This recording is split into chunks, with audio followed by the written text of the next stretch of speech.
in this session. देखिए, the act was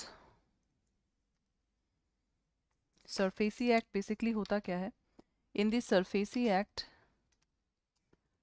without intervention of the court, मतलब court के बिना इंटरवेंशन के, right, without intervention of the court, bank और financial institution कैसे, okay, bank और फाइनेंशियल इंस्टीट्यूशन कैसे चीज़ों को क्या करता है, दैट दे मेंटेन, मतलब बैंक और फाइनेंशियल इंस्टीट्यूशन कैसे पैसे निकलवाता है बोरोवर से, ये आप लोग का सरफेसी एक्ट है.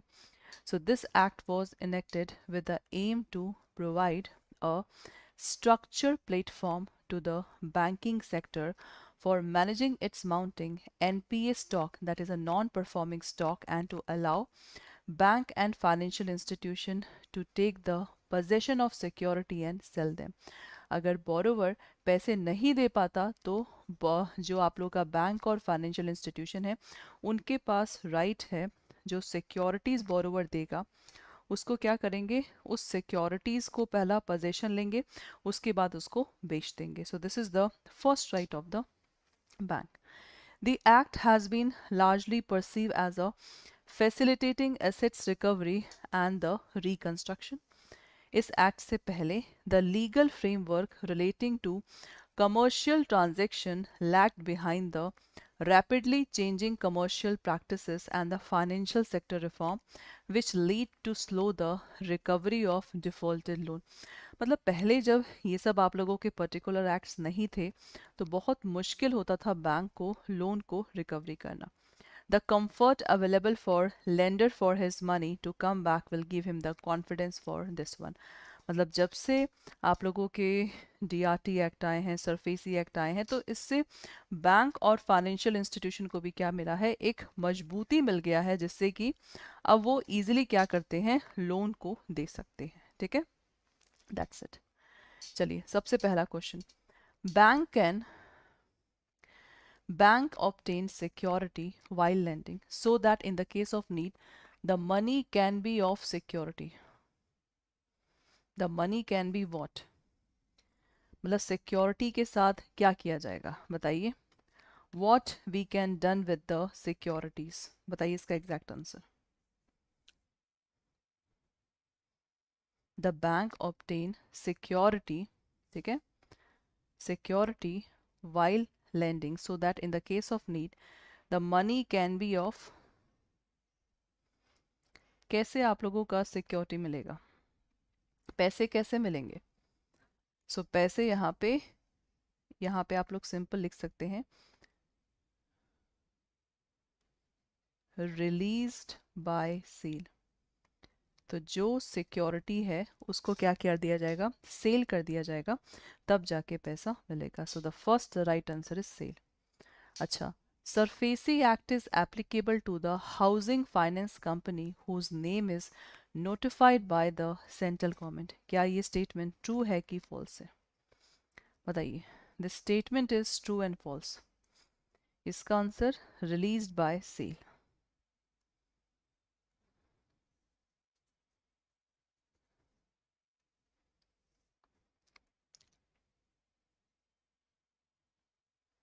Released by sale. तो पहले का answer that is applicable to the housing that is finance company, तो यहाँ पे इसका एग्जैक्ट आंसर क्या है, दैट इज ट्रू. ये इस पे आप लोग एप्लीकेबल होगा. Whether movable security in possession of the bank can be sold by the bank without intervention of the court. क्या ये सही है या गलत है. तो देखो, सिंपल सा है, सही है, क्योंकि अभी हमने सरफेसी एक्ट का मेन मोटिव क्या बताया, कि बिना कोर्ट के इंटरवेंशन के सिक्योरिटी को क्या कर सकते हैं, हम लोग बेच सकते हैं, राइट. तो आपको बताना है बी या सी में से एग्जैक्ट आंसर क्या है. तो पहला बी ऑप्शन है, yes, bank can sell that is provided in the contract act, या bank can sell as the SARFAESI act has made the provision. बताइए, what will be the right answer. बहुत simple है, that is so simple.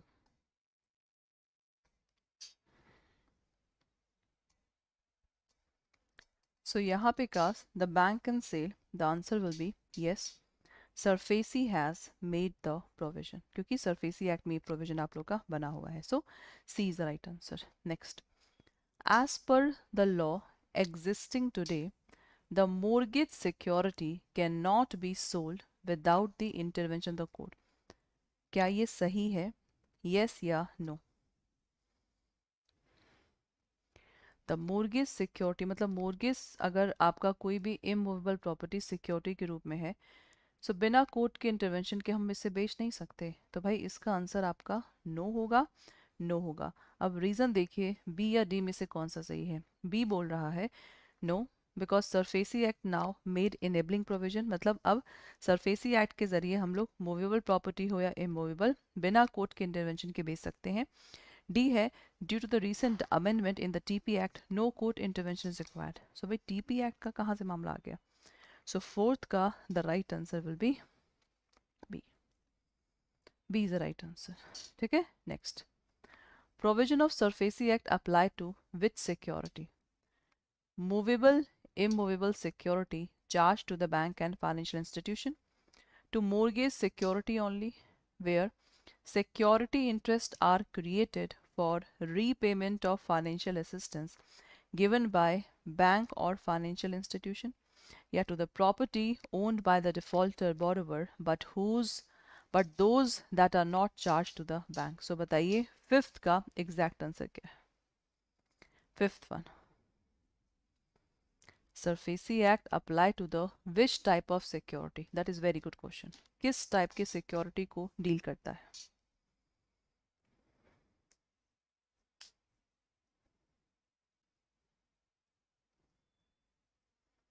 सो यहाँ पे class fifth का exact answer क्या है? That is C, where security interests are created for the repayment of financial assistance given by bank and financial institution. Okay, next. Madia case में what did the Supreme Court declare invalid? क्या चीज़ को Madia case में invalid करार किया गया? Otherwise Madia case में बोला गया था that SURFACI Act is constitutionally valid, but one section is not valid, that is section 17 that we have read. तो section 17 बताइए क्या बोल रहा था? Entire SURFACI Act 2002, creation of security interest, formation of reconstruction company, या condition to pay 75% of the amount as the precondition while preparing appeal to the DRT. बताइए. बहुत simple question है आप लोग का. This is very simple question. जैसे basically क्या होता है, जैसे हम लोगों ने कंज्यूमर प्रोटेक्शन एक्ट में पढ़ा 50% वी हैव टू पे अगर हम अपील करते हैं, राइट ना? तो यहाँ पे अगर बोरोवर को फाइल करना है डीआरटी में, सो कितना परसेंटेज ऑफ अमाउंट पे करना था, जो कि आप लोगों के 17 सेक्शन में लिखा हुआ था? बताइए.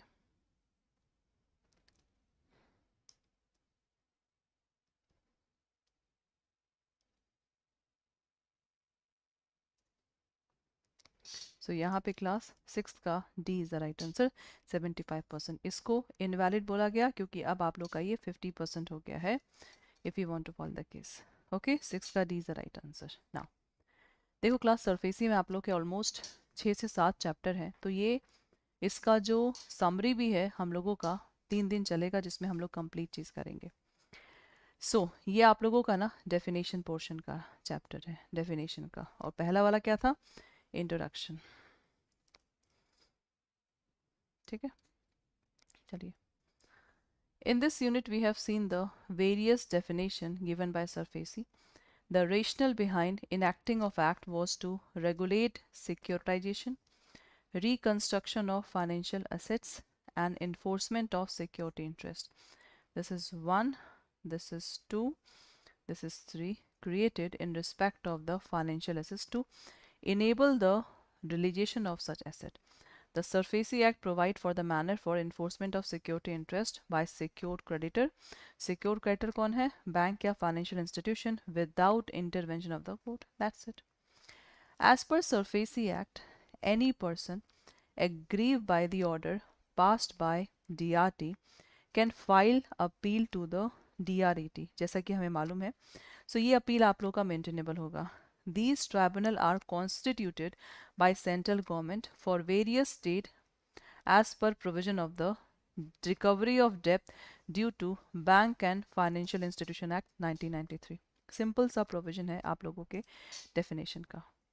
The act also provide setting the ARC company which require NPA from bank and financial institution by raising the fund from qualified buyer. देखो क्लास, मैंने आपको पहले ही बताया इसमें, अगर आप सरफेसी एक्ट का डेफिनेशन देखो, डायग्राम देखो, तो ये हमारा बोरोवर है. बोरोवर पैसे किससे मांगेगा? बैंक या फाइनेंशियल इंस्टीट्यूशन से पैसे मांगेगा.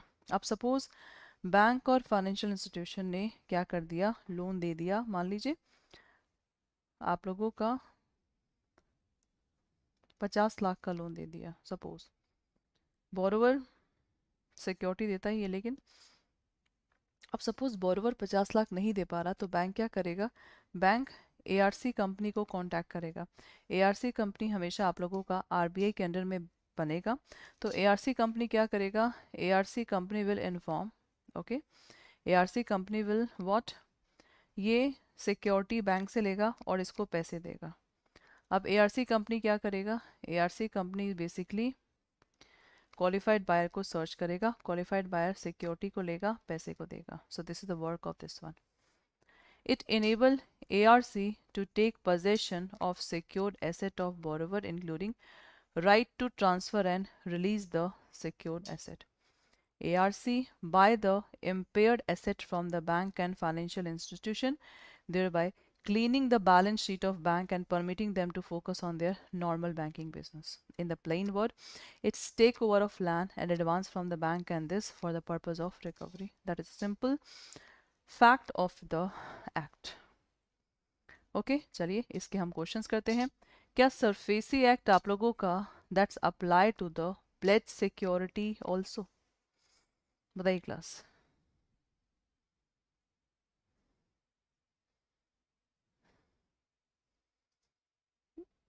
इसमें आप लोगों के 8 चैप्टर हैं, ठीक है? कितने हैं? 8. तो बताइए सरफेसी एक्ट किस किस पे एप्लीकेबल है? तो सबसे पहला इस पे एप्लीकेबल नहीं है, क्योंकि प्लेज आप लोग को ऑलरेडी इंडियन कॉन्ट्रैक्ट एक्ट क्या करता है? डील करता है. That's why. For enforcement of mortgage security, court intervention is required even for action under SARFAESI Act. That is true and false. For enforcement of mortgage security, court intervention is required under the SARFAESI. क्या court का intervention require है? अभी तो हमने पढ़ा इस चीज को. The answer is false. Bank and financial institution can issue notice for enforcement over security under SARFAESI. Only the security is not in the possession of creditor. Only when the account is classified as. Account आपका क्या classify होगा? अभी हमने वो word पढ़ा. Account will be classified as. जल्दी बताइए.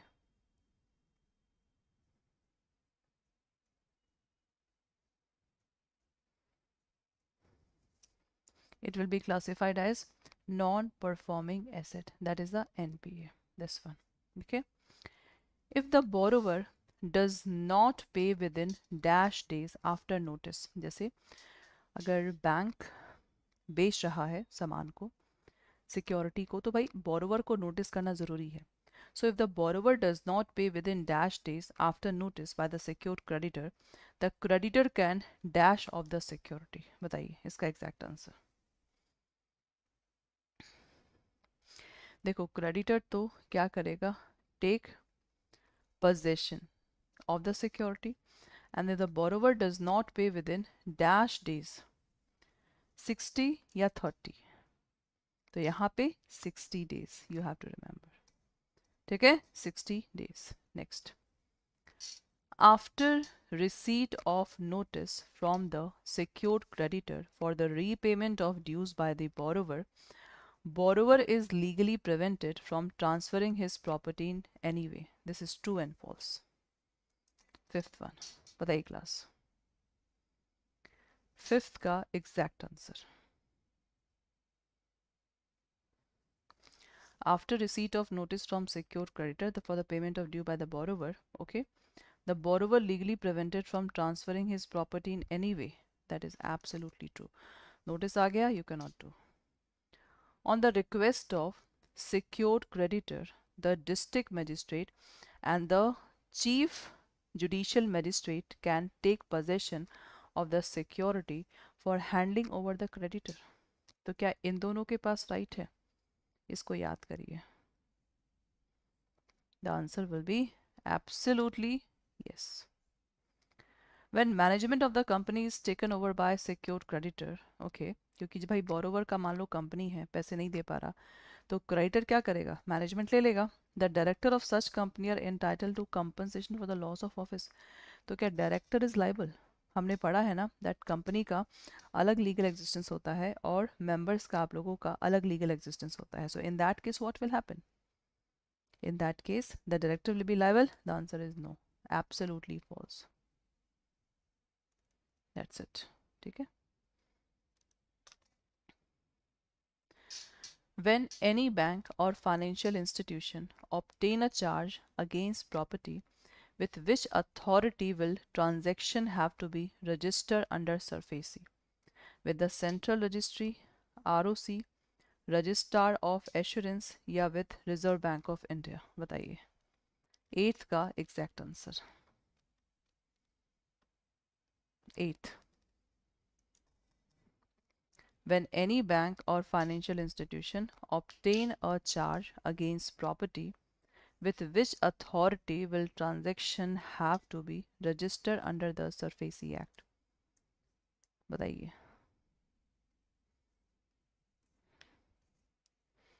किस जो प्रॉपर्टी बाई बोरोवर देता है किसके अंडर में रजिस्टर होना चाहिए? So you have to know with the central registry.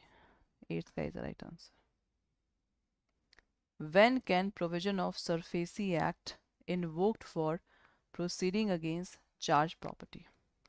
When the bank feel that it is necessary for recovery at any time, when RBI direct to do so, when there is a default in repayment by the borrower, when there is a default in repayment and the quote bank declare as a account as the NPA. So which of the following is the right answer? 9th. It is very easy one. और SARFAESI act आप लोगों का total चलेगा कितने दिन? 3 दिन चलेगा, paid class में भी और आप लोग का वाईटी सेशन में भी. तो यहाँ पे 9th का एग्जैक्ट आंसर क्या है? That is D. ठीक है. वेदर एग्जिस्टिंग और future receivable are the property? Yes, no, yes, what? 10th. बताइए. जो आप लोग का एग्जिस्टिंग और फ्यूचर ये सब प्रॉपर्टी होता है दैट्स कम अंडर, क्या इसको हम एग्जिस्टिंग और फ्यूचर इसमें शामिल होगा आप लोग का? 10th. The answer will be yes. ठीक है. उसके बाद आप लोग का नेक्स्ट क्या है? From the following which function of, what is the function of securitisation company? Acquisition of loan transaction, help the lender in recovery by sale of charged property, take legal step against defaulter borrower on the behalf of lender, and acquisition of financial assets from the originator. Originator कौन है हमारा? Bank and financial institution. बताइए. What is the right answer for the 11th question? Tell me guys.